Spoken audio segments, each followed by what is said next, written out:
Hi, Monica. Hi, Kevin. Can you hear me? Yes, we can hear you. Can you click on to let them know that I'm with you as well? Okay. Yeah. Loud and clear, Marty. Loud and clear. Excellent. Hey Marty, how you doing? This is Drew. Hey, Drew. Thanks for getting stuff out at the last minute. Nothing like me sending you things 18 It's minutes ago. it's no problem at all. It's no problem at all. I just got a quick question for you, Marty. All right, shoot. The county executive would like to talk with you just to see how things are going, to see if there's any more assistance he can be. Um, and also me and you discussed that kind of last week. You were asking me, if you wanted some time just to talk with him. Sure. Nobody. So I was seeing if Wednesday afternoon at 1 p.m. will be good, or Friday afternoon at 1 o'clock. Any of those times work for you? Let me take a quick peek here. Next Wednesday's the 16th. This Wednesday or this Friday? Okay, hold on a second there. This Wednesday, as in 2 days from now. And what times? At 1 o'clock? Yeah, 1 o'clock on Wednesday I could do. That would be good. Also, just a reminder, this is being live streamed on YouTube. Beautiful. I'll try to remember to smile. Okay, so I will set up that WebEx meeting for this Wednesday at 1 o'clock. Okay, Marty? It'll probably be me, you, and the county executive. Sure, that'd be great. I All appreciate right. it. Yep. No, You thank said 1 you. o'clock? Did you say 1 1 o'clock? Okay, Yes, thanks. Trying to get it in. no problem at all.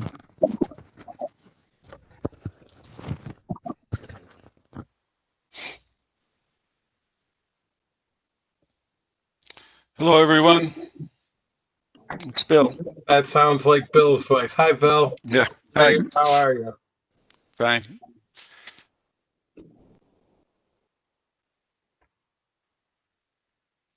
Since you said you're fine, I'll ask you a question that I'm not sure if I did something or if I just thought I did something as I was thinking about it before I went to bed for my tasks the next day. No, I asked Kevin, would you be interested or willing, and it's okay to say no because I'm ready, but to just briefly speak about our conversations of your subcommittee? Yeah, I'll do that. I'll follow the notes that I made and Okay, submitted yeah. to you. Yeah, so I Okay. don't know if ever, thank you. And I was going to ask Missy the same thing for subgroup 4, but so I don't know if you received my stuff, but I Mhm. kind of tried to take what everybody put together. So maybe we'll just start, Drew, huh? Can you repeat that? I'm sorry. That's okay. Maybe we'll just formally get things started here. How about that? Sure. Okay. Sure thing. Well, thank you, everybody. And for those that are here, Hi. this is our, I don't know, 6th, 7th meeting, bunch of subcommittee meetings. I really want to thank everybody who's been working on this stuff.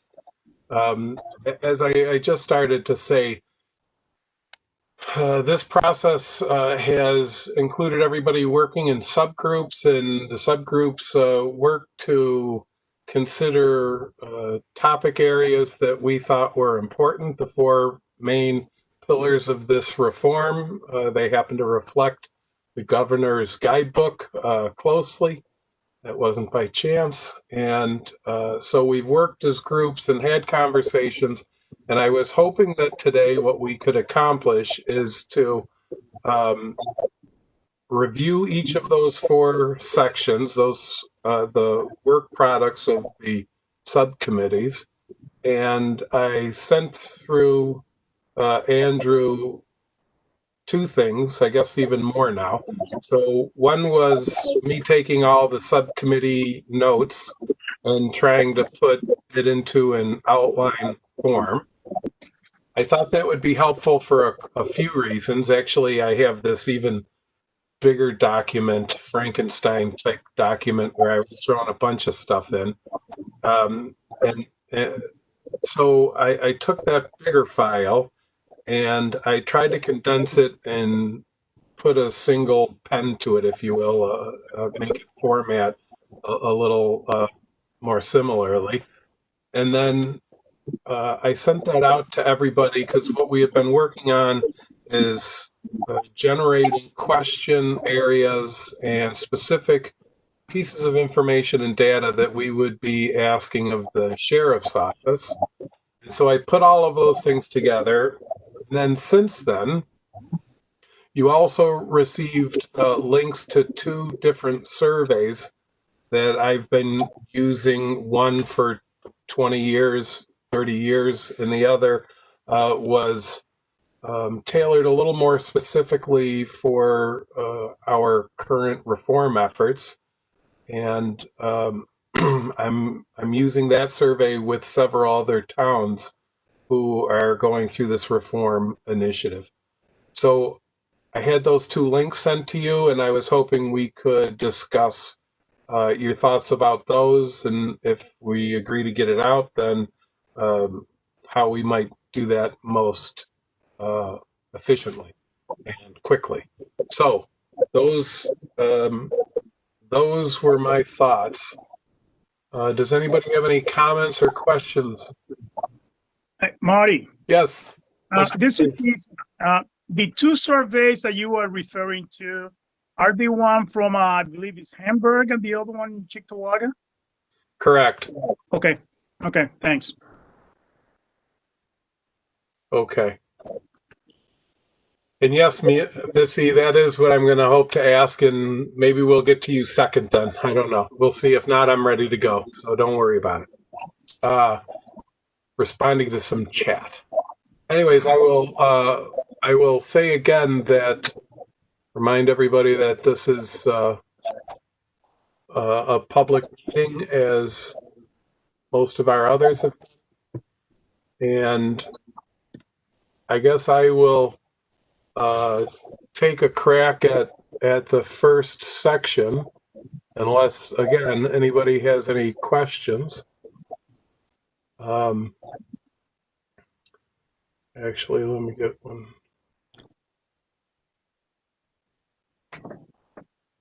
File up. Okay, so you'll also see that I sent you, I had reached out to Dan and shared our work. And as I assumed, he wanted a more user-friendly document. So what you received just before our meeting tonight was the result of my work in today. And I took all of those, the document that you had earlier from our subcommittee groups, and I just put them into specific requests. I numbered them, I made the request, and I put a little box there for Dan to check off when he gets it. So I think this is a little easier for us to go through, and so I will begin. If you think about Subcommittee 1, the main topic was what functions should the police serve? And so, as the guidebook says, one of the easiest ways to look at what role the police play is to see what people in the community call them for help. So our first request is for all calls for police services from 2017. Oops, that was supposed to be 18 and 19. And this is a little different than the other places I'm assisting with, in that there are multiple municipalities that the sheriff's office polices. So we'll want that broken down by each of those communities. We were thinking about this, actually, the second question came from the governor's guidebook, and it was a question about when does the police self-initiate interactions with the community. I will tell you, as somebody who reviewed professional standards investigations on police misconduct, one of the things that I paid close attention to was what brought the parties together. And if it was, for example, a police officer being called to a criminal act and that was in progress, that might be very different than if it was something that the police officer themselves had, again, self-initiated. On my list, I just tried to think of a few things that the Erie County Sheriff's Office does do where they proactively interact with the community as far as enforcement issues. And so the things that came to my mind were the Bill Stadium security, warrant enforcement, narcotics, stuff like that. So we're asking for a list of all of those primary activities where the sheriff's office and personnel initiate interactions. We asked for a couple of things in a couple of different places, and I tried to weed out duplicates, but this might be one of those, and that is a list of all complaints against Erie County Sheriff's Office, and those are the areas I listed that make up the primary policing function for the Sheriff's Office, and we asked for 5 years of that. We asked for a list of agencies that the Sheriff's Office collaborates with when dealing with mental health calls, substance abuse calls, and those who assist the homeless. So who does the Sheriff's Office? Who do the road deputies get assistance from? It'd be good to know.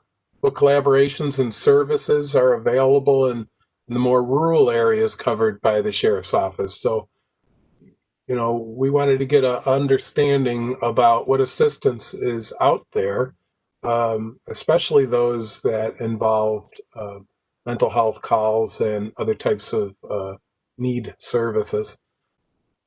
And are those services available consistently across the different jurisdictions that the Sheriff's Office helps? The next area under this section was a breakdown of 9/11 staffing we've asked for, the positions, the numbers, how many in each position, employee demographics. We wanted to know how 911 routes their calls. Is it, policing, fire, and EMS? Are there other main categories? Are there things that we should know? Marty? Yep. In regards to the 911 calls, you know that 911 is actually provided at the Central Police Services. Yeah. And they are some of them are rerouted to the sheriff for them to respond. However, the dissecting and policing and so on and so forth, it takes place by Central Police Services. Would it be best served that if we want that information, direct that information directly to Central Police Services rather than to the sheriff? Sure. I mean, my thought was that Triple D would just ask CPS for it, but either way. But thank you. Yeah, that's a good point. Hey, Marty, it's Jim Jansowitz. How are you? Jim, thank you. Coming to the rescue. Yeah, just to follow up on that question, Triple D and I had a conversation a couple weeks back, and we kind of agreed, just for efficiency purposes, that all the requests from this group would go through him, and then he would, if it's a CPS matter, he'd get it to me, and we'd certainly be diligent about getting that back to the committee. But just to have a central point so the sheriffs had eyes on everything that was being requested from this group, if that makes sense. It absolutely does, and I think that's a good point. It'll help us stay more organized, especially me. And just know that these are the things we're going to be asking of your staff, Jim. So thank you very much for your statement that you would be diligent in getting this back. We're all in a time rush here, as you know. Yep. Yep, we understand. We'll put it at the top of the pile, Marty. Okay, Yes, so how you yep. doing? Somebody else have something to say? I know. I just say that. Thank you, James. Appreciate it. You got it. Yeah. So we'll have a bunch of things like that. At the end of section 1 in the governor's guidebook has to do with budgets and finance. So I just asked for a general budgets for the primary functions of the sheriff's office. We don't need a line item or anything like that, but just general expenditures and costs associated. The next, we thought we would want to find out if there was any needs that the sheriff's office wanted to put forward as far as things that they need to complete their function. But on the other hand, the next one that I put in here was also, were there any reductions? I believe in the news there was comments that the holding center has reduced is in the process of reducing staffing, but I don't know if there were any others that the sheriff's office was reducing their expenditures. So that was subcommittee 1's questions regarding what information or data that we would ask. And Dan, I would suggest that at the beginning of these, each of these sections probably is the priority list, if you will. You know, at first, we'd really, the quicker we could get all calls for police services, that would be really helpful. So I'm opening up now for questions or comments. Are we on the right track? Was there anything else that anybody wanted? You know, you had a chance to look at it. We're going to go back and quite frankly, I think what we need to do here, and here's a question for everybody. We certainly took our charge seriously, and I really appreciate that. But we've come up with a list of requests from Dan my list says 75, but it's closer to 100 things we've asked for because a bunch of them had more than one question within a cell. So, so I think one of the things we're going to have to think about is there any way that we can make this list more concise, or is there any way that we could reduce the request, the number of requests of Dan? We have to be practical about this as well, not only him being able to do it, but us also being able to get it back in time that we can use it for writing our draft and making our recommendations. So I guess while everybody else is thinking, my first question is going to be for Dan. Triple D, what are your thoughts about this list? Is it unreasonable? Unmic, demic, demute, unmute. I don't think so. I think that when I read your questions, it's most of them can be answered very quickly. The only thing that's going to take time is just getting data per se when you're looking at calls for service, that type of stuff. Okay. I would also remind everybody, my checklist that is, you know, a much smaller document. I took a lot of stuff out of the introductions of each section or subsection.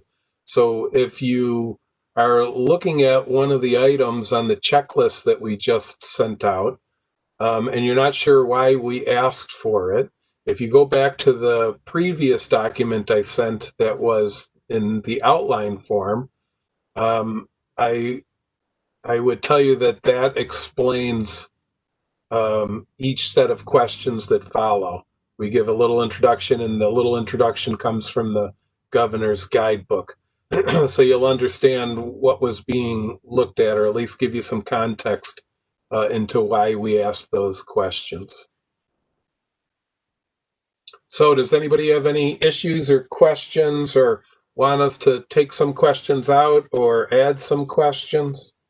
And I guess I'll keep stalling for a second while you think. I'm always, as I will volunteer, Andrew, you can send me or Andrew, if you think about things after this meeting, for either additions or deletions, send those comments to either one of us, and I will get on it. But since Dan said that this is mostly reasonable, this list, then I would suggest we just get through and see what questions we have. Any comments or questions?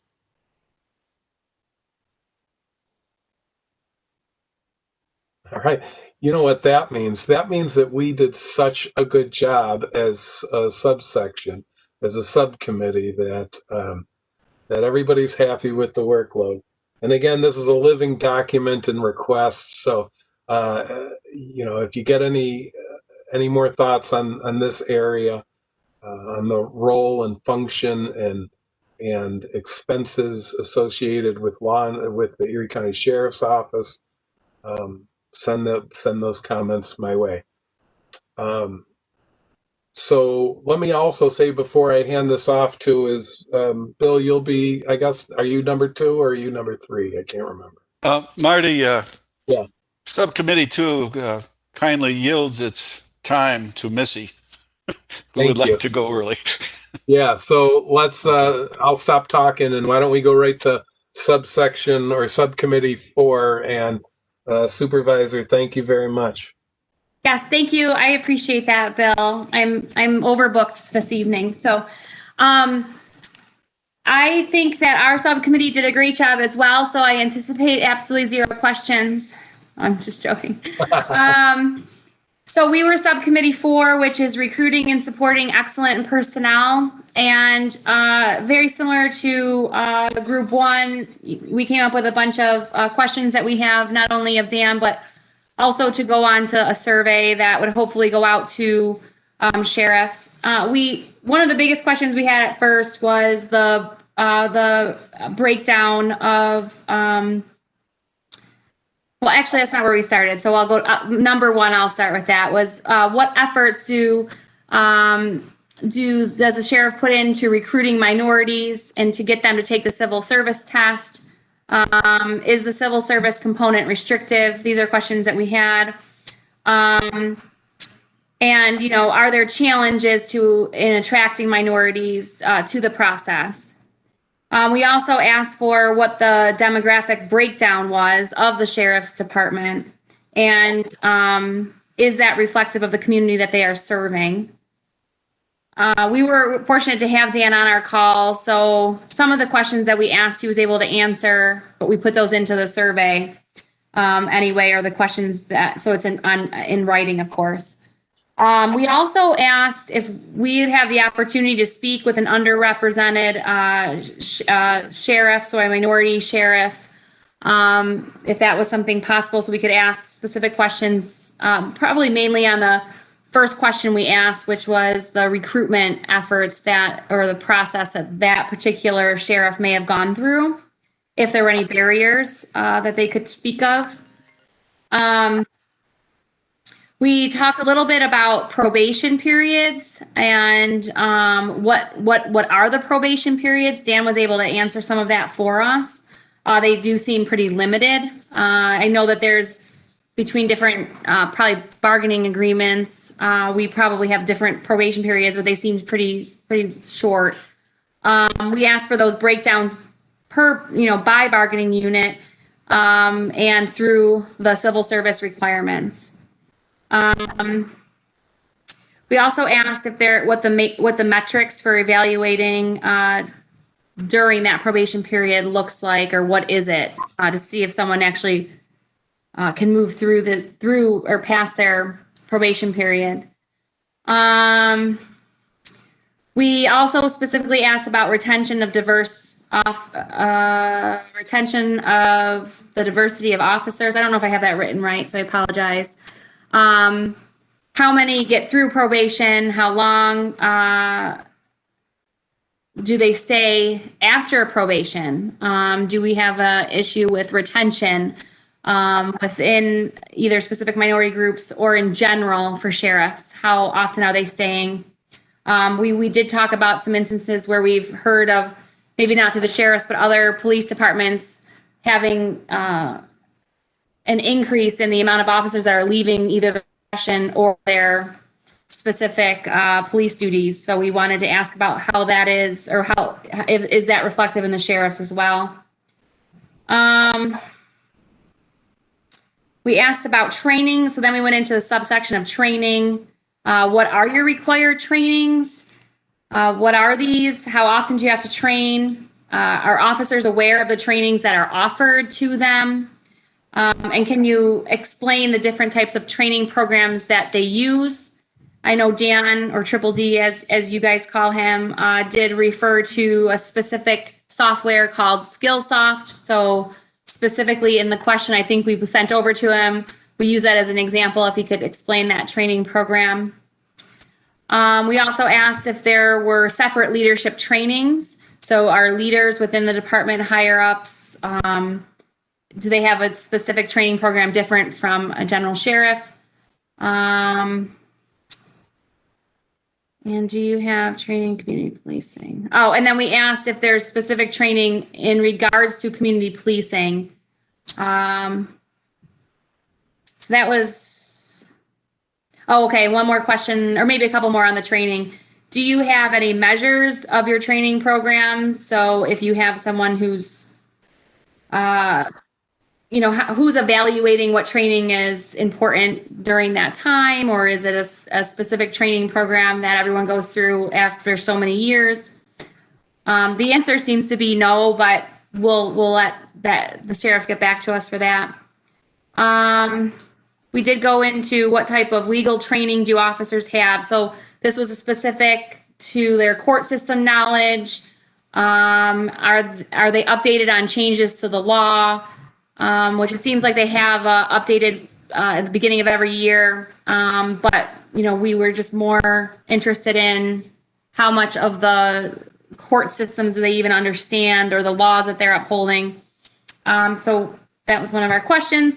And then our last subsection of our subsection was wellness. And we did ask if they have wellness programs for officers, for the sheriff, sorry.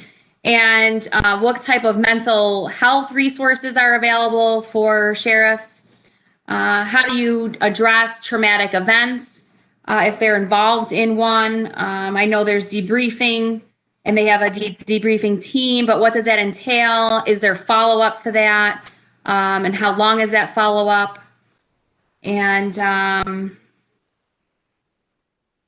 think that's about it. I think we did, and I maybe skipped over this when we were in the probation or the period, but I think we did ask or wanted to know a little bit about if there is a specific incident and an officer goes on probation.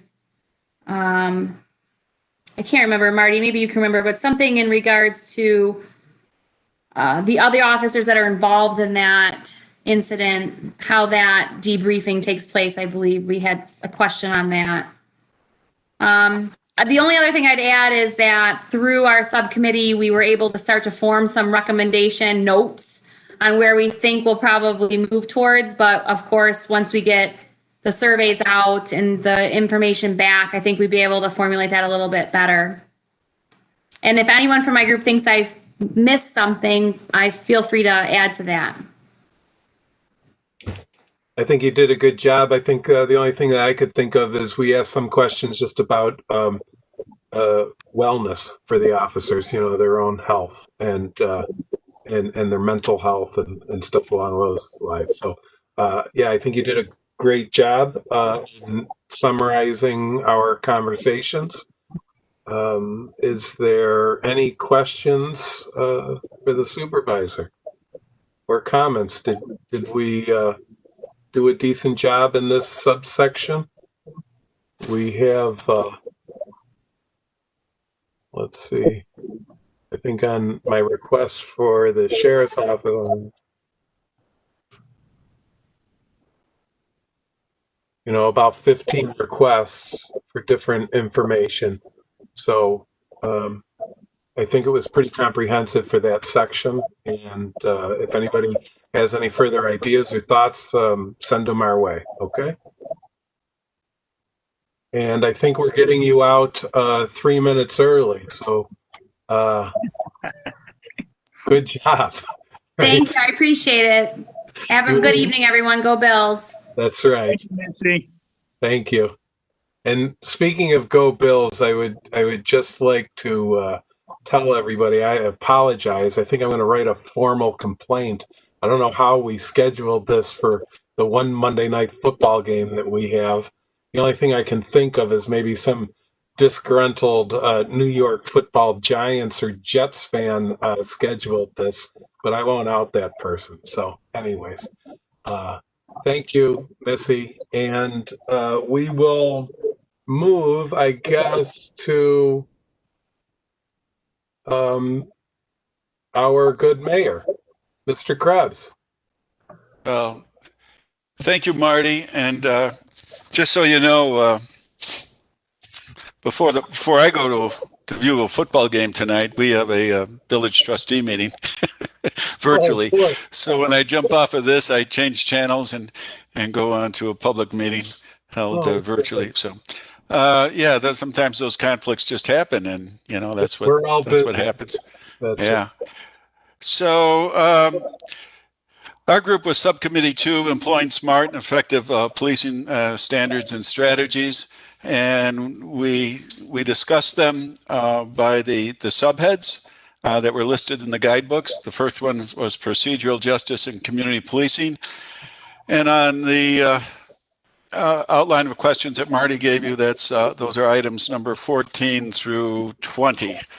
And we spent a lot of time talking about mental health collaboration with other agencies, the training of deputies to respond to mental health calls, also the training of deputies for trauma calls, what collaboration exists with other agencies, and especially with other grassroots group. And we also wondered what psychological assessment and counseling are available to deputies, especially after traumatic events. And we came up, as Missy said, sometimes in discussing this, we see that we're going to make recommendations perhaps. And one of the future recommendations will be a recommendation about 9/11 dispatching to include mental health dispatch. And there was a big discussion about that.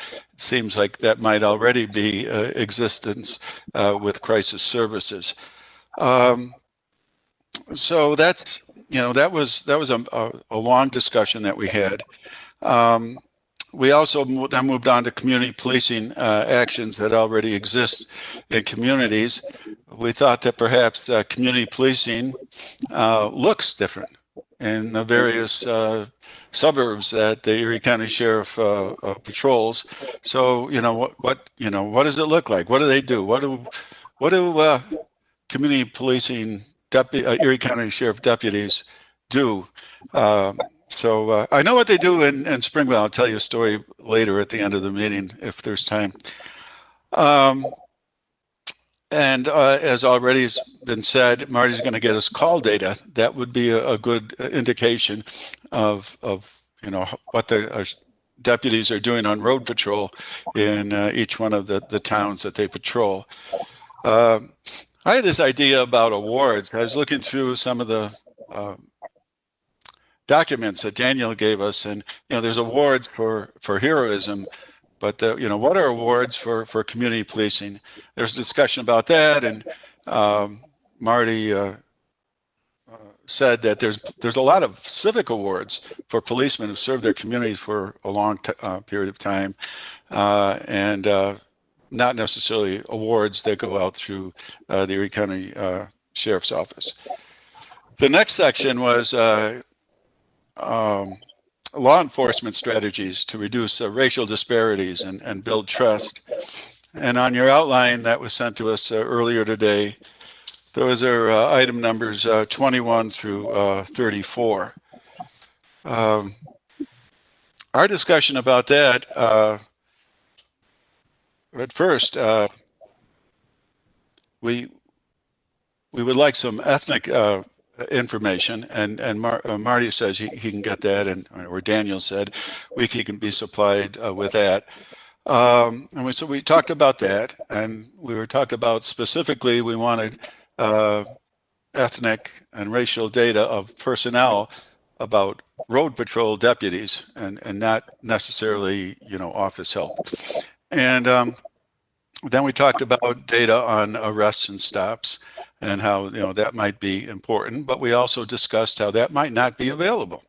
It might not be recorded in charms. It might not, and I don't know, I'm not a deputy, but I have talked to some deputies, and I say that's very difficult to obtain. You pull somebody over at a traffic stop, you can no longer, know a person's race just by the way they look, the color of their skin, and so on and so forth. So it's more difficult, and it might be an easy request, but it might not be one that we can have.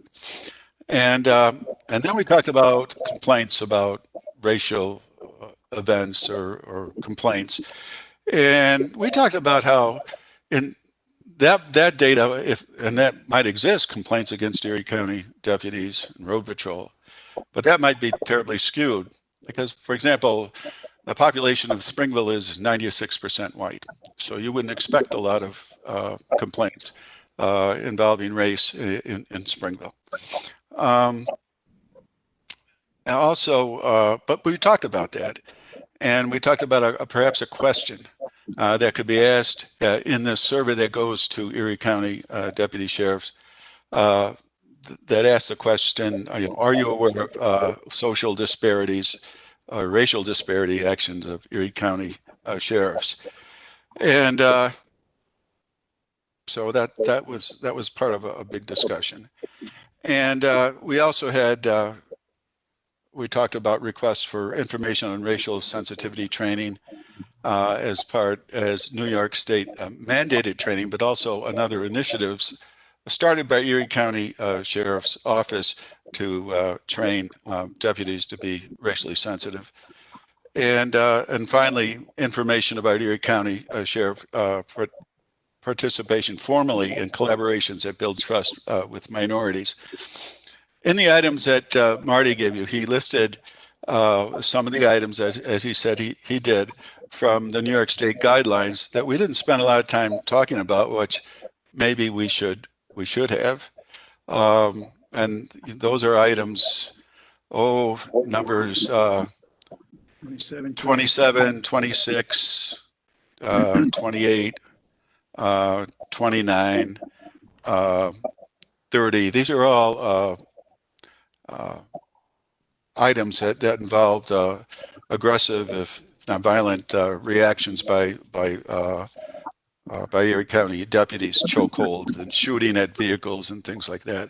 He, and those were suggested that we look at them. So that's why they were on this sheet. And then finally, we talked about community engagement. And so we want to know public engagement agreements with organizations that Erie County Sheriff might have. For example, the resource officer, that's the one that comes to my mind, and we talked about, that's a formal agreement that Erie County Sheriff would have with another agency or institution.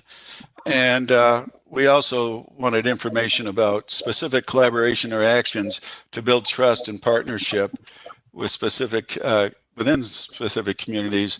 And those would be things like shop with a cop and a list of those items that aren't like contractual. And the last one that I thought of, because I'm mayor of Springville, is information about collaborations with local towns and village and municipalities. You've heard me say that we have a contract for road patrol service with Erie County Sheriff in our village, and it works very well. I was wondering if there's other contracts like that Erie County Sheriff has with other municipalities, because that builds a very close working relationship, at least with the local government. And I was going to save this to later, but since I have the floor here, last Saturday, Santa Claus lit the Christmas tree in our village center, and Santa Claus arrived by a fire truck, and the fire truck left our public safety building, which houses the substation. So there was an Erie County Sheriff deputy there, and I said to him, "You want to go along? And you could help us out with the lights?" And he, "Oh, sure." And so he was there. So Erie County deputy helped with the Christmas tree lighting event that was very quick. Afterwards, I was talking to him, and I said, "I'm interested in community policing." So he starts telling me, "Oh, he had a few calls today. One call, he was sent to a house, and he shut off the water downstairs in the basement. So he was a plumber. That was what he did." And then I said, "Well, you get a lot of calls like that." He goes, "Yeah." And he said, he told me about a time when he was called to a house, and then we talked about mental health calls too. And he went to a house, and this young girl, about 14 years old, was having some kind of psychotic episode. She had a knife, there was blood. He got the knife away from her, calmed her down. He ended up taking her to ECMC, and they struck up a conversation. So when they got there, she didn't want him to leave. She says, "Don't leave me, don't leave me." And so he talked to her. 3 years later, she was like a freshman. 3 years later, she contacts him, wants him to write a letter of recommendation to college. She says, "I've turned my life around and you helped me, and I want you to write a recommendation." And I said, "Wow, that's wonderful. That's I don't know if that's community placement, but that's a kind of response that just will go so far in a community." And then I says, "What's your name?" And he says, "Shane Miller." So I have to shout out his name. "Marty, he's one of your students." And he says, "But you know me, Mayor." I says, "I do." He says, "Yeah, you gave me an award." He was one of the 2 Erie County sheriffs that rushed towards gunfire at an active shooting incident at Country Fair. And so, they subdued the shooter. No one got injured. They were there within 2 minutes. It was a great thing. So, hats off to the Erie County deputies. I mean, they do it all. They're shutting off water in a cellar one day, and they're rushing towards gunfire another, and they do it all. And so that's the end of my report. Marty, you're muted. Yeah, Isa, I have a quick comment. I mean, and I think I believe that we are on the right track, and that those anecdotes that Bill just expressed, those are the kinds of things that we would like to see to become the norm and not the exception. And we know that the people are out there.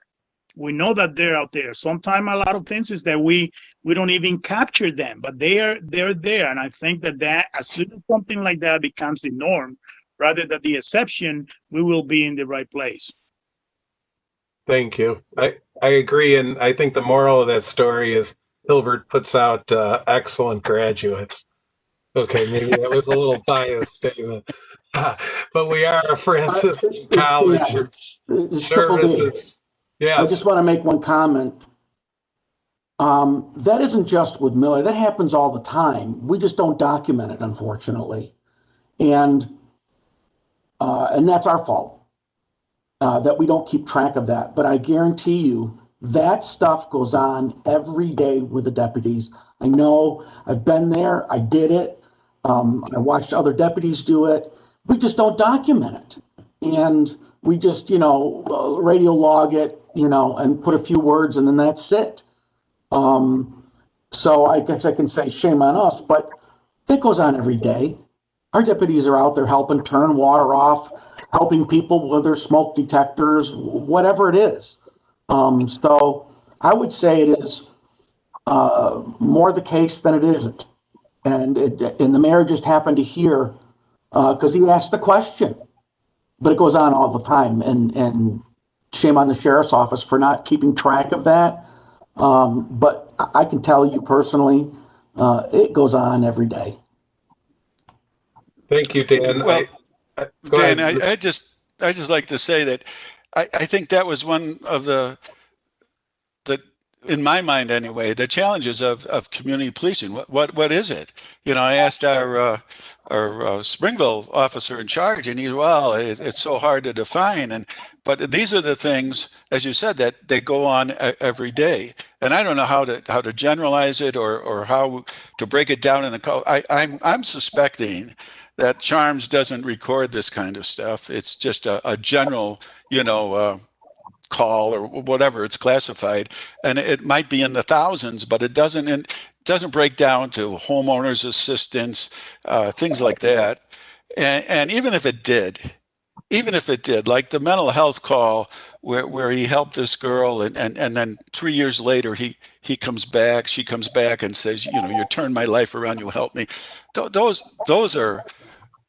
That's only going to be coded numerically or something, and it really doesn't tell the story. It's much like a teacher, and I'm a retired teacher. It's much like you build these relationships that are so very important, and you don't know, you don't know if you're really and how you're really affecting a student until sometimes much later you find out. So you're right, Daniel. I agree with you 100%. Thank you. And I guess I'll try to go backwards in some of your comments, Bill. I would say some of the time I was surprised. My father, as you know, was also a teacher. And after he passed, one of the ways we found out the influence was literally the hundreds of well wishes from students from all over the country and how important teachers are. I would say that, I don't know, 100 years ago, early 90s, I worked on a big federal grant that looked at stress in law enforcement.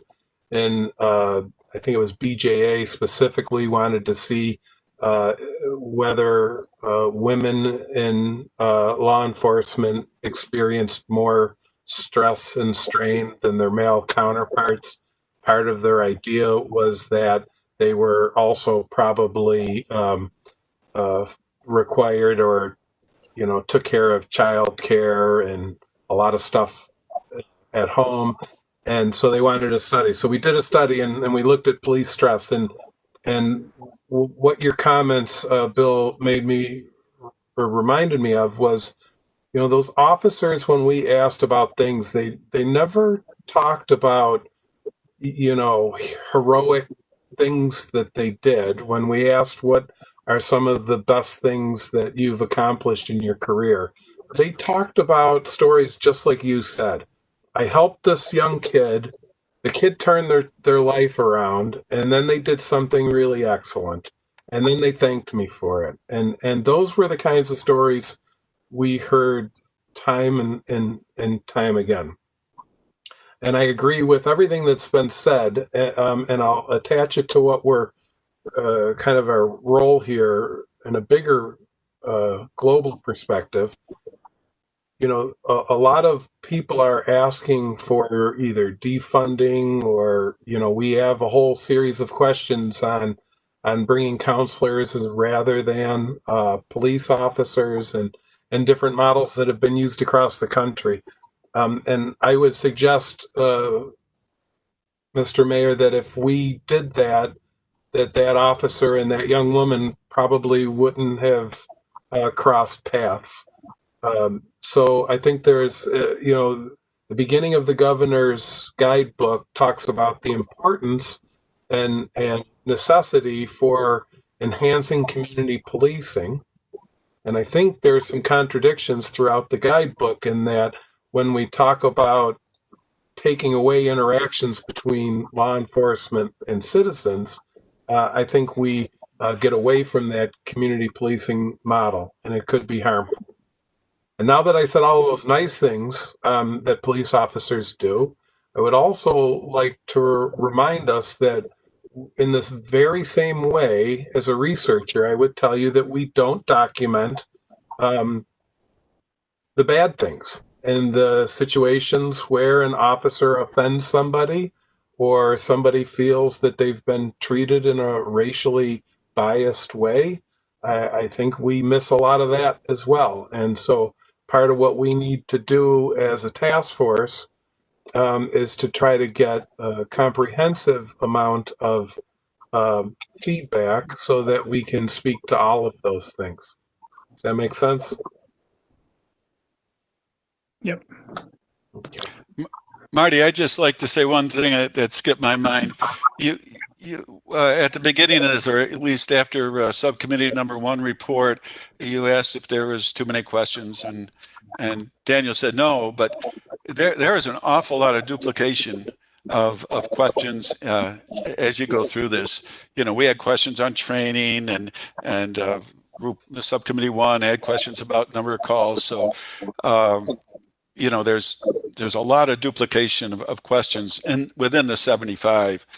I don't know if you want to rearrange them at all, but there just is. You know. Yeah, I started trying to get rid of some of the duplication, and then I ran out of time before our meeting today. And my thought is we would figure out which one of the 4 subcommittees any duplicated question best fits and leave it there and take it out of the other subsections, knowing that the other subsections would have that information available. Mr. Felice. Yes, even though if you look at some of the questions on subcommittee 2 and subcommittee 4 in regards to recruiting and so on and so forth, many of them are duplicate, but I think we should leave them there, and then himself can actually look, okay, question number such and such on 2 is the same or similar to question such and such on 4, and simply provide each committee the same answer to the similar question. Okay, I guess my thought was he would get the information to me and we would divide it. But either way, that works. Yeah. I appreciate that. Anybody else have any comments or questions? Okay, so the last section to get through, I asked Kevin if he could review. Kevin, are you out there someplace? Oh, yeah, I'm here. You kind of set me up for failure, Marty, being the last one. It's like the guy before lunch or something doing his presentation. So, and it's only Monday Night Football. Don't worry about it. Just real quick regarding the community policing item that we just discussed, and you know, from my perspective, community policing is a very difficult item to measure. It's not really a tangible thing like how many arrests did you make or how many tickets did you write. And you know, the bill's point about the school resource officer and what they do, and I know in my previous life with the state police, we were, you know, I had the oversight of 14 school resource officers in 14 different school districts, and we kind of modified the monthly activity form to try to really zero in on community policing functions. And it's a very tough animal to really nail down. Like you said, I mean, just sharing the stories you hear, is that community policing? And how do you measure community policing? And a lot of these performance ratings used by police agencies don't incorporate the whole community policing function. And one of the things that really stood out, and I guess the bill triggered my memory, was, you know, we had Trooper Joseph DePlato at the Iroquois School District, and he was in that position for probably 7 or 8 years. And there's stories about, you know, students that, you know, graduated high school, went to college, 7, 8 years later, they're getting married, and there was a wedding invitation for Joe DePlato to attend the wedding.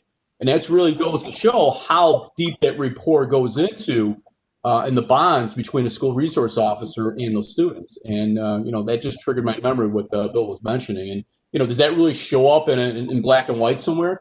No, but I mean, you try to really carve that out, but it's a difficult animal to really do, community policing. So regarding our committee 3, fostering community-oriented leadership, culture, and accountability, there's 3.5 pages of items that we kind of zeroed in on and focused on. And A lot of it, or I should say some of it, will be duplicated what we talked about, Marty. I know that you kind of cataloged the different requests, and I think we have 23 requests on that master form that you did. The first item that we focused on was leadership and culture, and of course we bounced it against the state guide versus the administrative manual for the sheriffs. And one of the things that we identified right off the bat was the organizational chart for the Professional Standards Division, also known as Internal Affairs for a lot of people. And we noticed that the unit itself is headed by a division chief, but it appears that a sergeant or even a deputy in that process may be the person conducting those internal investigations. And I guess one of the concerns we had was, regarding the investigating member versus the target. And was there a conflict that could be developed if someone of a lower rank is actually doing the investigation of someone of higher rank? For example, if the initial complaints against the captain or even a lieutenant, yet there's a sergeant conducting the internal investigation. Usually a lot of agencies might have some type of protocol in place that the member investigating has to be a higher rank of the person being investigated. So maybe that just cleared up with a question or something of that nature, but the way it appears from this organizational chart, the way professional standards is organized, there's a division chief sitting at the top, but there's also just a sergeant and maybe deputies conducting internal investigations. So there's one question we had. Also regarding under leadership, we're looking at the hiring of certain command officer positions. And we looked at specifically chiefs, I think it was, and did they come from a civil service list? Are they sworn members? Are they external candidates? And also, using that state guide, is there any input derived from the public on staffing these positions?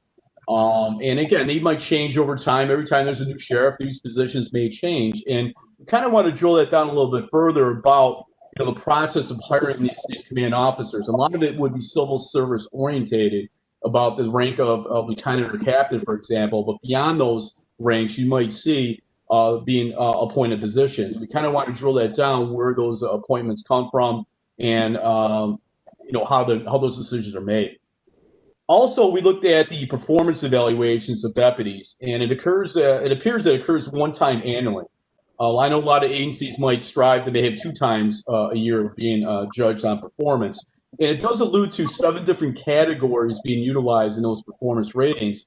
And obviously, it doesn't spell it out in the administrative manual. So one of the requests that we were seeking was a copy of the appraisal instrument they use to judge the performance of deputies. And there's 7 categories. We don't know what those categories are. And again, getting back to my earlier conversation, is community policing part of one of those metrics they use on an annual basis? Use of force.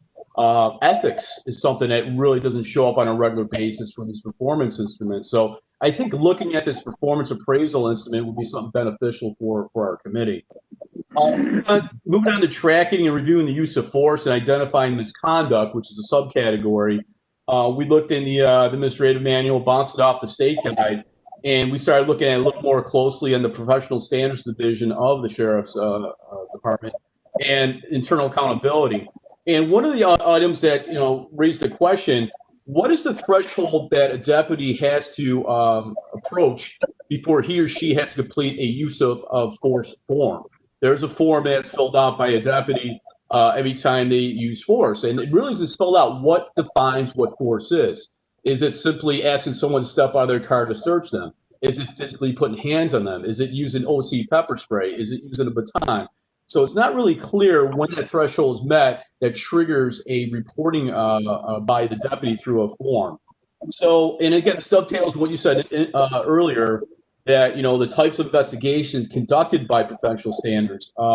One item that we keyed on was what we deemed to be called a critical incident. And a critical incident would be something like a shooting involving a deputy, a serious motor vehicle accident involving a deputy, or some type of serious physical injury or death while in custody.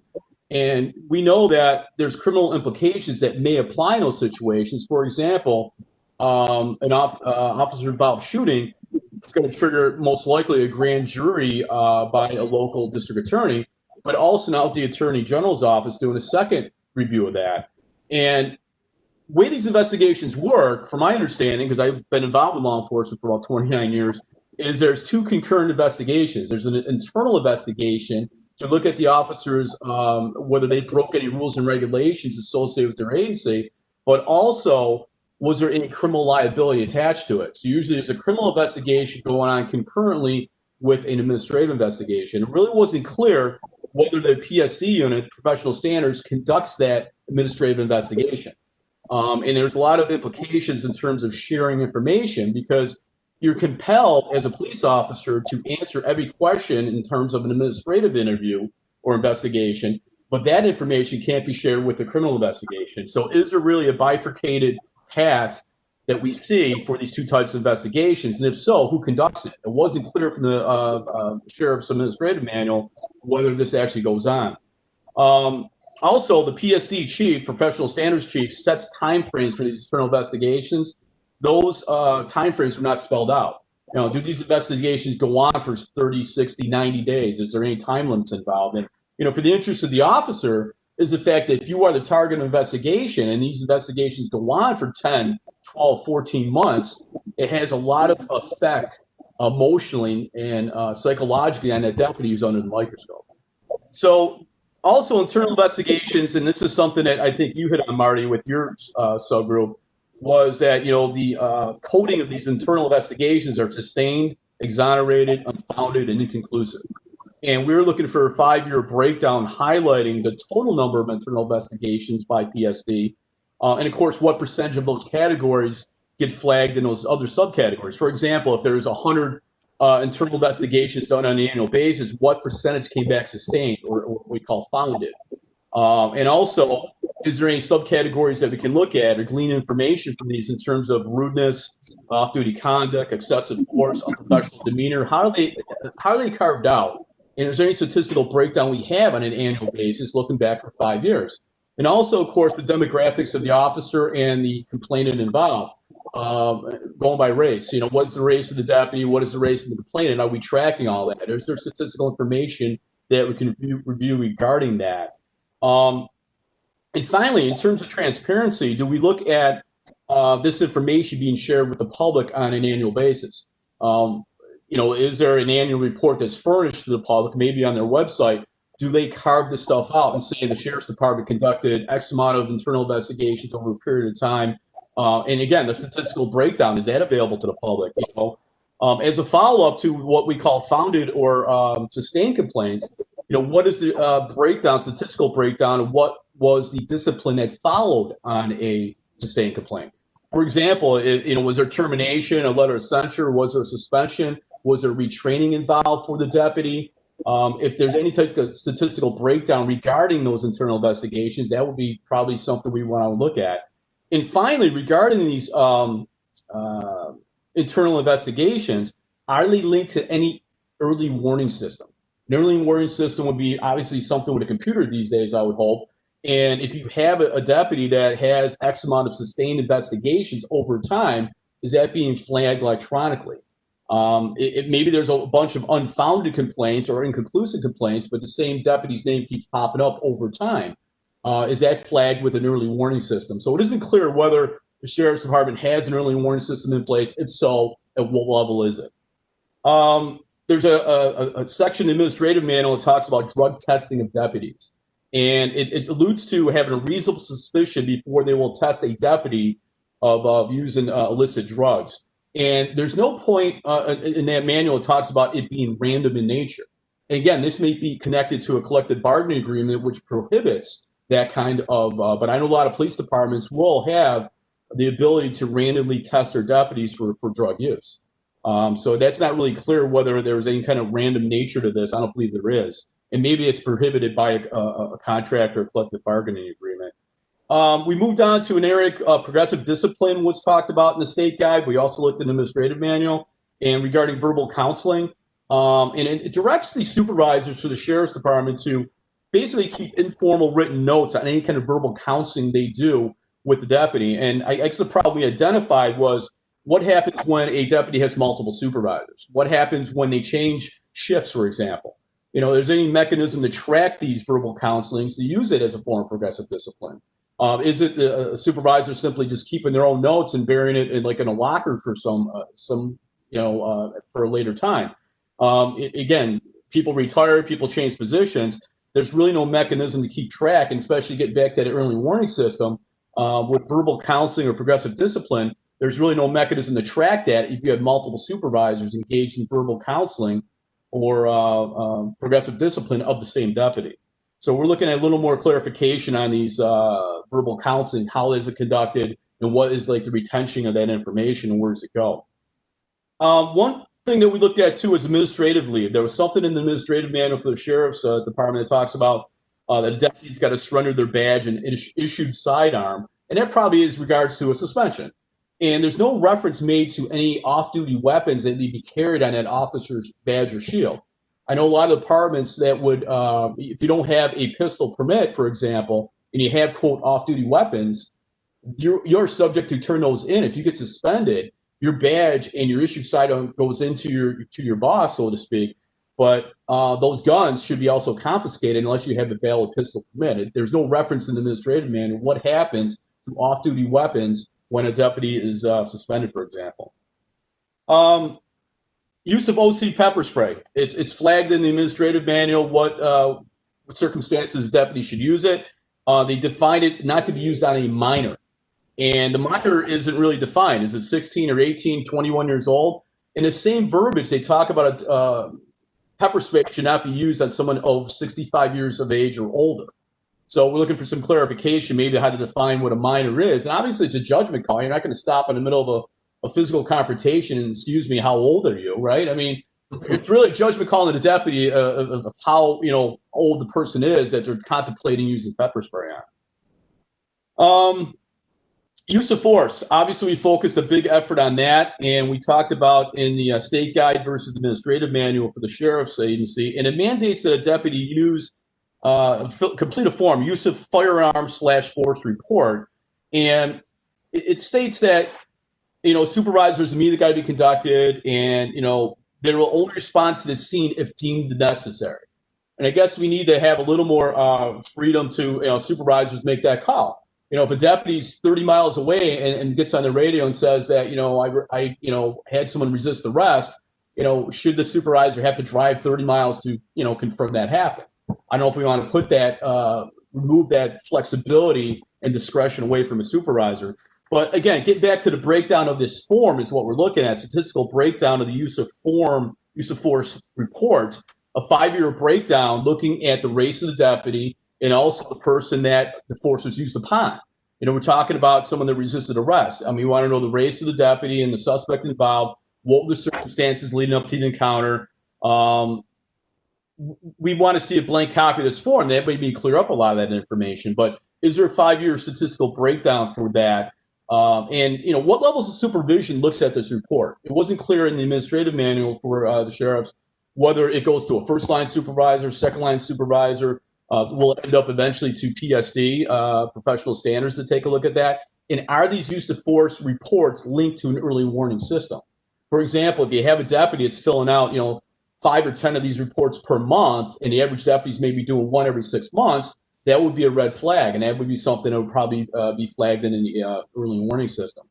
So also, if you're going to make a complaint against a deputy, for example, with internal affairs, or I keep saying internal affairs, professional standards, is that form for English and also Spanish speaking? Is that spelled out that way? So, seeing if they have a specific form for the public to fill out to make an internal complaint against a deputy, we would want to take a look at that form also. We moved on to police pursuits. And of course, police pursuits in inherent nature being very dangerous, and looking at supervisor accountability, but also statistical collection of pursuits. And it does state that a deputy must fill out a report or a form upon conclusion of a police pursuit. But one thing that kind of came out too was the fact the use of tire spikes. And a lot of agencies mandate a supervisor give approval before the using of tire spikes. So we're looking at a 5-year breakdown of any stats generated from these reports on police pursuits, what information could be gleaned from those reports, demographics of the officer, demographics of the suspect, circumstances leading up to the event. A lot of this might be clarified in seeing this report for pursuits. How many resulted in accidents, for example. And, are these statistics transparent? Are they part of this annual report? Is it published on their website for public transparency was another one. We moved on to looking at accidents involving sheriff's vehicles. The supervisor will respond to the scene to investigate. And there's no specific parameters, what really generates an investigation in terms of their accident investigation units. Really, the discretion of the supervisor on the scene to call out their investigative unit for the accident. Is it minor damage? Is it personal injury? It's really just truly the discretion of the supervisor on the scene, which might be fine. But I know other agencies might mandate that if you have personal injury involved or serious personal injury involved, then action reconstruction would be engaged to handle that investigation.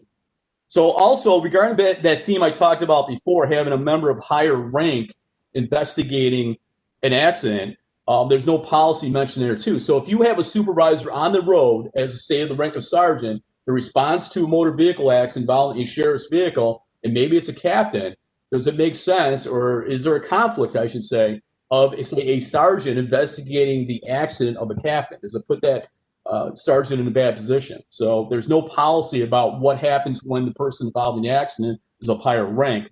And it talks about accidents involving deputy vehicles being subject to review for public or for professional standards too, for potential disciplinary action. So again, linking to those accidents, if there's a series of accidents, is it linked to any early warning system? Was one of the questions we had. We moved on to the duties of the public information officer, which was flagged in the administrative manual too. And it talks about the preparation of an annual report for the sheriff's agency. And I guess we wanted to see what information is contained in that annual report, and at what point does it, go up for public transparency? Is it loaded up on the public website on an annual basis? And is it use of force stats, number of internal investigations? What information is given to the public is what we wanted to take a look at. We moved on to domestic violence incidents involving deputies or members from other police agencies. It mandates that the watch commander or zone supervisor respond to the scene of domestic incident involving an off-duty deputy. What it does, it talks about the watch commander or that supervisor taking over the investigation, but it also talks about, it leaves discretion up to the supervisor on the scene whether to go higher in the chain of command of notification.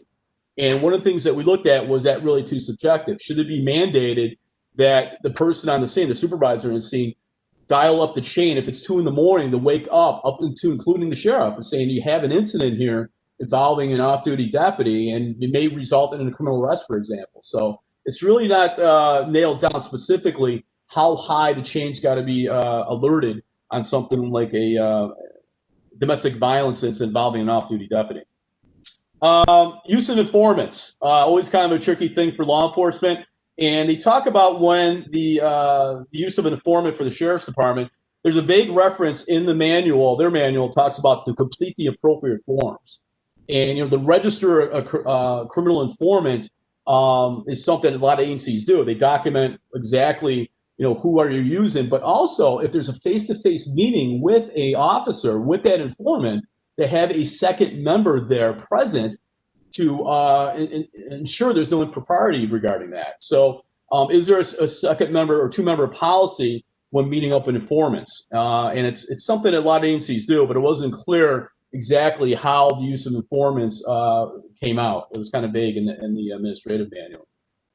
And 2 last items here. The use of batons is another use of force that comes out in a different section of the manual. And it doesn't specifically say, and I assume it is, but when the use of a baton is carried out by a deputy, they must be mandated to probably complete a use of firearms and force report. It's not really clear after you use a baton whether that's really part of it. And I imagine it is. It just needs to be clarified for us. And of course, we're looking for a 5-year statistical breakdown of baton use. And of course, looking at demographics, the race of the deputy and the suspect involved, circumstances leading up to the encounter, and the use of batons being linked to any early warning system once again. And also, is it being tracked by the PSD unit? If you have a deputy using a baton a lot more often than another deputy, is that flagged in an early warning system for follow-up?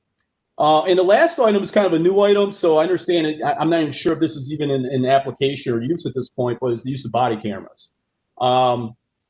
It says that a sergeant or someone of higher rank can delete footage.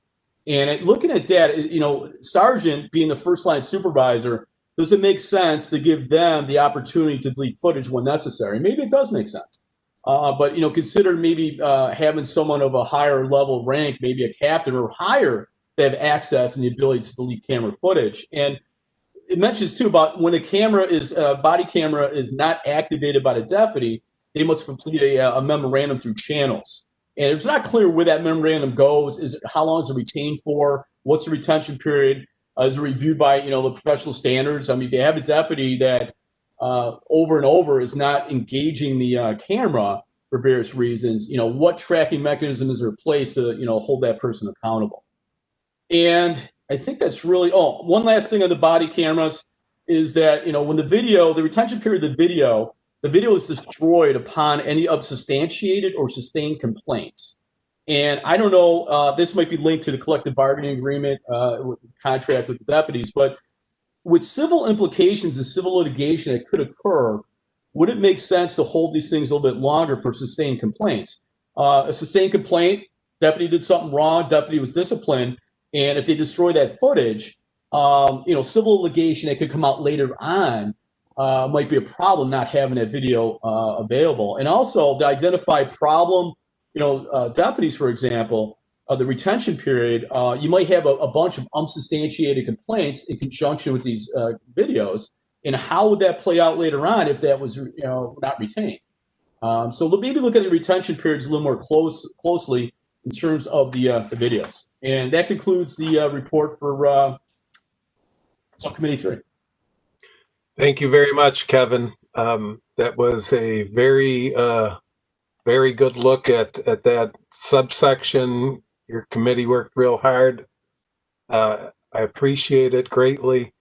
And it made me think how well I think this group is working. If we go back a bunch of meetings, we can remember that Margaret got us started by thinking about how we might organize things and looked at the 4 main pillars of this review. And then Kevin came forward and gave us a great idea about how we might move forward and compare the Erie County Sheriff's manuals for policies and procedures, compare it to the governor's guidebook, and then see what questions we had and what data requests we might make. And so, then all the groups worked really well and got this extensive list up. And I would say, Kevin, you just did an outstanding job. And it made me think also that, a big reason for all of this is a push for reform. And that reform is because of many events that have happened in communities across the nation and led the governor to have this mandate. And, it just dawned on me with your very thorough review, Kevin, that as somebody with a whole career in law enforcement, you have made us think very specifically, very clearly, and have challenged the sheriff's office to have the best practices and policies that we can come up with to make the office of the sheriff as high functioning as possible. And I think that's really, it's a positive thing that we have folks with your background and experiences on this whole task force who I can tell everybody out there in the public, all of these folks have rolled up their sleeves and are trying real hard to think about how we can help the sheriff's office be better. And so I want to thank everybody for all of that. And Kevin, you did such a good job. Could you tell us what's the score? Are we at half yet or what? We at halftime yet? Oh, I'm just 8:15, right? I'm just teasing. Okay, so that's our 4 areas.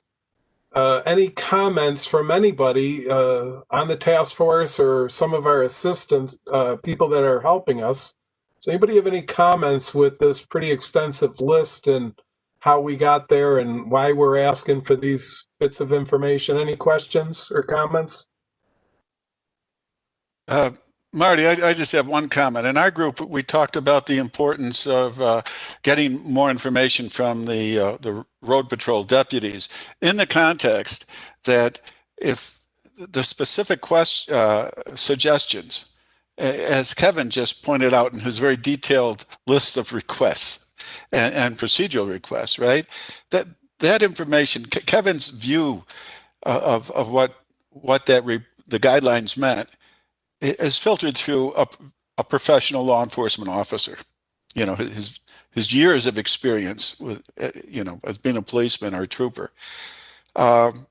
We think, or at least I think, we talked about that the specific recommendations, many of them will come from or should come from the law enforcement professionals themselves. And in the context of what Kevin just showed us, right? Yep. So, yeah. Thank you. And I agree. And it's a good segue to the next topic, which is getting more information in the form of surveys. And I agree that, I had a conversation with Kevin and said that his insight was plain for everybody to see.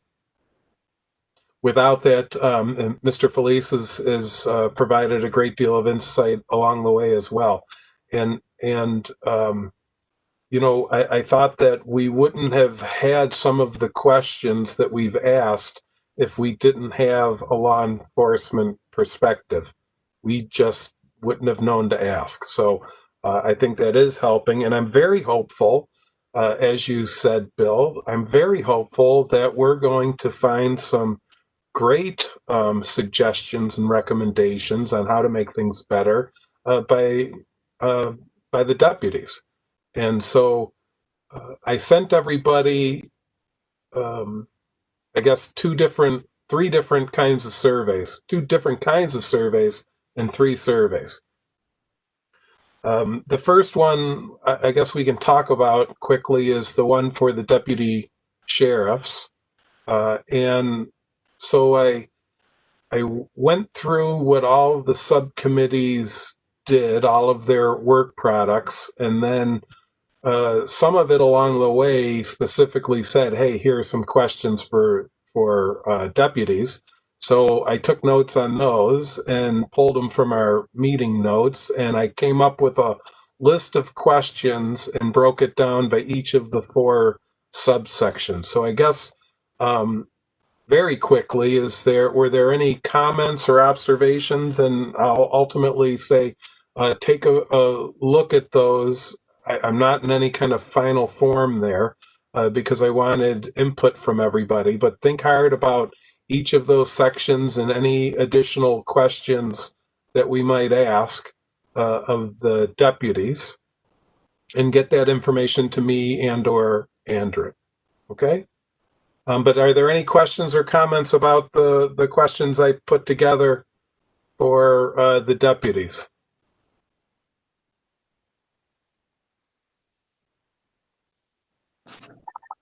Just from the onset, I mean, it looks good.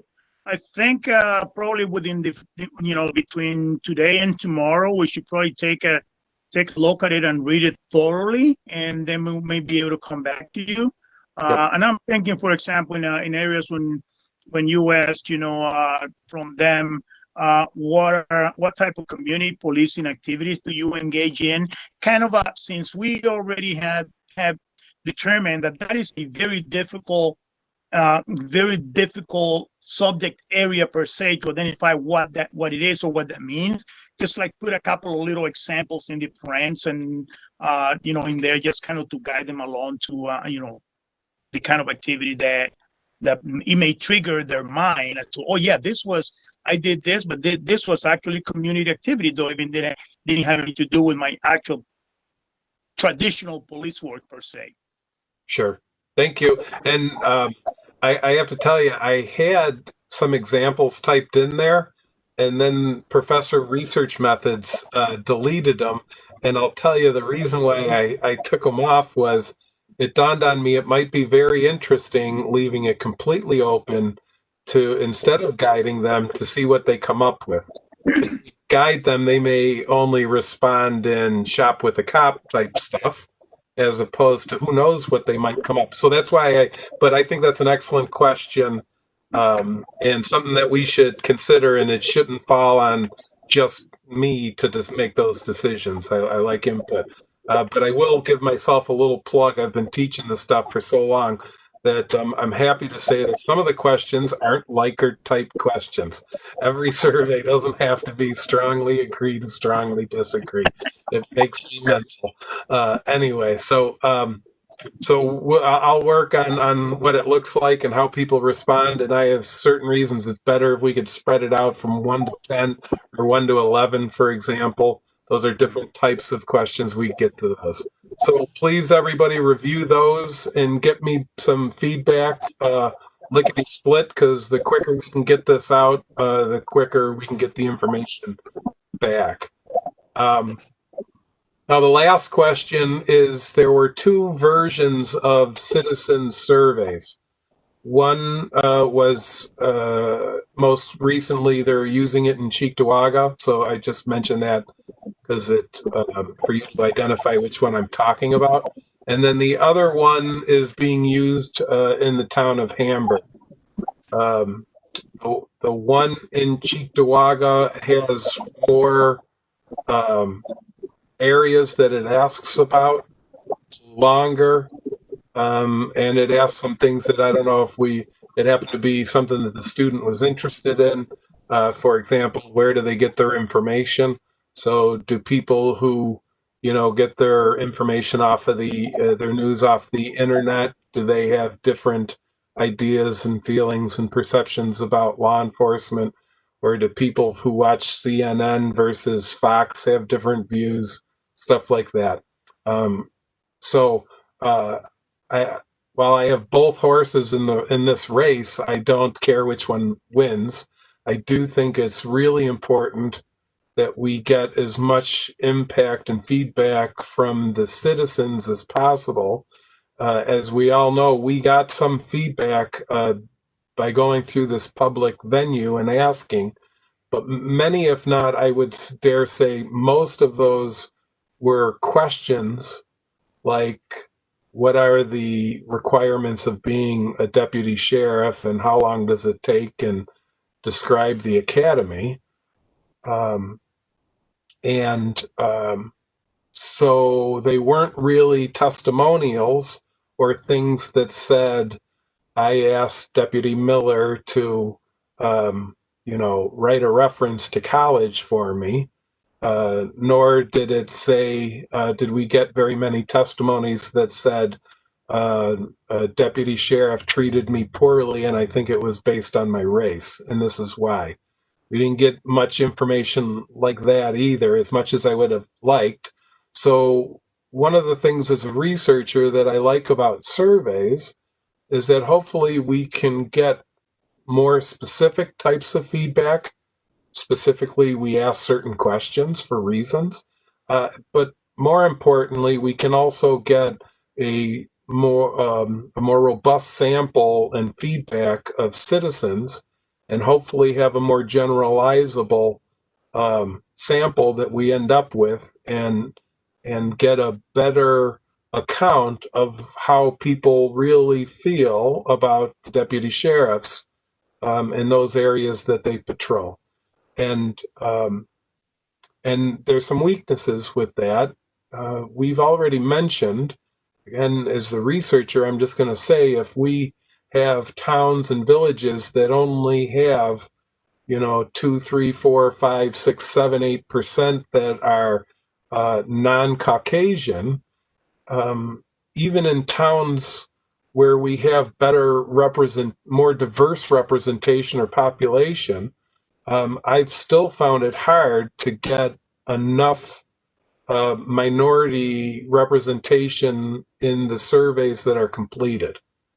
And if we only get a handful, then we can't use those for any kind of statistical purposes or make any generalizations about how one group feels versus another. And so surveys have strengths, that we get a more comprehensive look at all of the different towns and villages and jurisdictions that we're specifically looking at with this task force. But they also have limitations in that, it's hard to get information from all the groups that you want. And I don't remember, but somebody mentioned that that they were, a minority who lived in some of these smaller towns and villages that are patrolled by the deputy sheriffs, and that they had bad interactions or concerns with deputy sheriffs.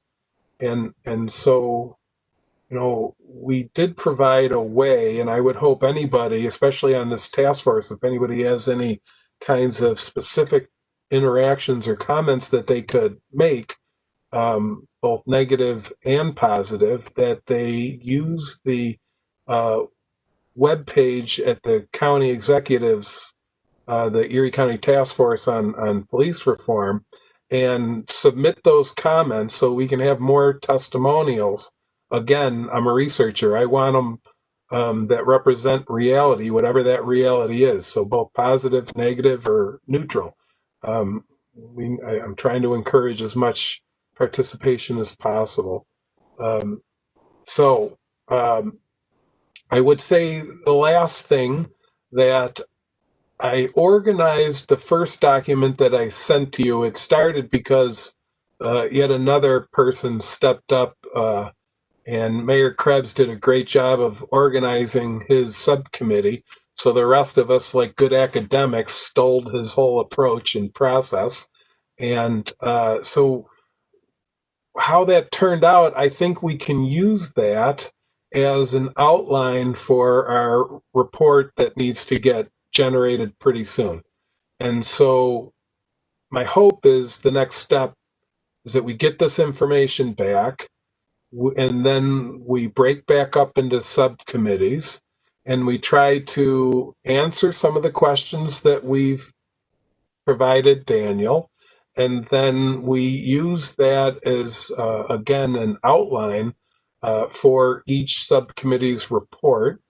And then at some point, we're going to have to put it all together into one document that says, this is what we were charged with, this is what we did, this is what we found, and this is what we recommend. And on that note, I would encourage Judge Murphy. Margaret, you were very helpful getting us organized, and I have a good sense of people, and I am hoping that I can leverage your assistance when we start putting this stuff together and putting together a report. And I love your analytical mind in the sense of making recommendations out of what we see, what we find. I think there's a whole bunch of people on this committee, Holly, for example, that's going to be really helpful once we get the information back. And anyways, I'm done speaking. Any comments? Marty, it's Margaret. Yes. Yeah, I do think, because I'm sorry I fell out of the group a little bit. I had some other things between work and some other stuff going on. But yeah, I'd be more than helpful that once the committees have all kind of written their thoughts and recommendations of, if you want me to help you draft a final document so that it reads like a consistent plan than just 4 reports all thrown together. I can help you with writing and organizing. I think that's my strong suit. Thank you very much. And also for reinforcing my comment that I'm a pretty good judge of people. I had a feeling you were really good at that kind of stuff. So thank you very much. Do we have any other questions or comments? Marty, this is Bill again. I'm going to have to jump off. I have another meeting to go to. But before I go, I just want to say that I'm in favor of using the Hamburg survey. Okay. I think it's briefer, and you'll get more responses because of that. And it looks like it asks all the information you're looking for. So I'm in favor of the Hamburg one. So thank you all very much. Thank you, Marty, for your, and go Bills. So long, everyone. Thank you. Yep. Say hello to the Board of Trustees. Yes, I will. So long. Thank you, everyone. Have a great day. Thank you so much. So does anybody else have any ideas? Does anybody want to put a vote in for Hamburg or Cheektowaga when I refer to the surveys? Did you like one better than the other? I like Hamburg also, Marty. This is Kevin. Okay. Yeah, Hamburg's better. I like it. I like Hamburg. Okay. Marty, this is Holly. I liked Hamburg better as well. And Kevin, excellent report. That was a great job.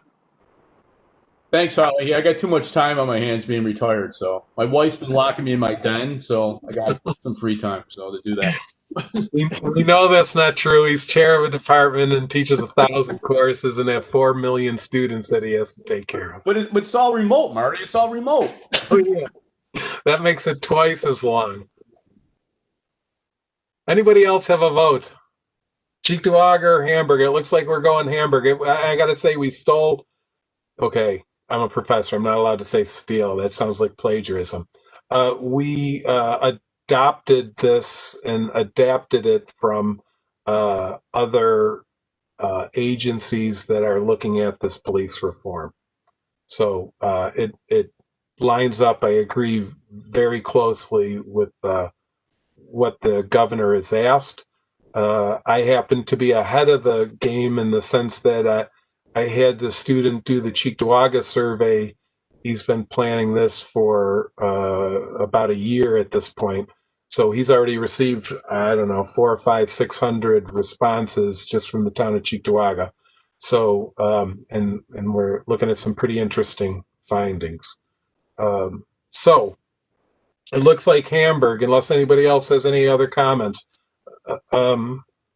The last thing we're going to have to think about, and maybe this is just think about because it's 6:34, but in Cheektowaga, for example, we use their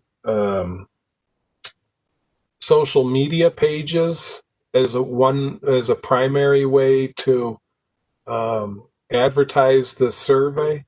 Then we went to different agencies or organizations that might have a lot of contact or followers.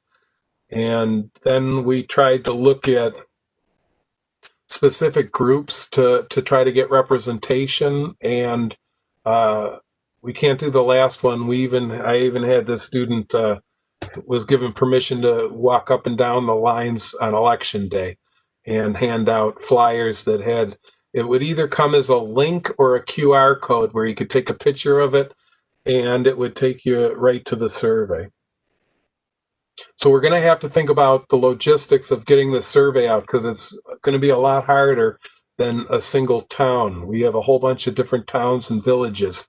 So we're going to have to figure that out. If anybody has any ideas, it is on the positive side, it's electric. So it's just going to be a link, and so we can get it out. I'm old. I used to always do things with hard copies, and that would have been a huge pain getting it out across the whole county. So the benefit is we can get them out quick. The question is, who do we get them out to, and how can we make sure that as many people as possible fill them out? So any last questions or comments?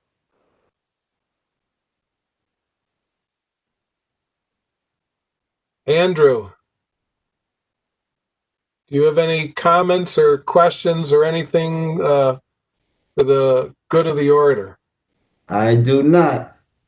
I'm all good, all set.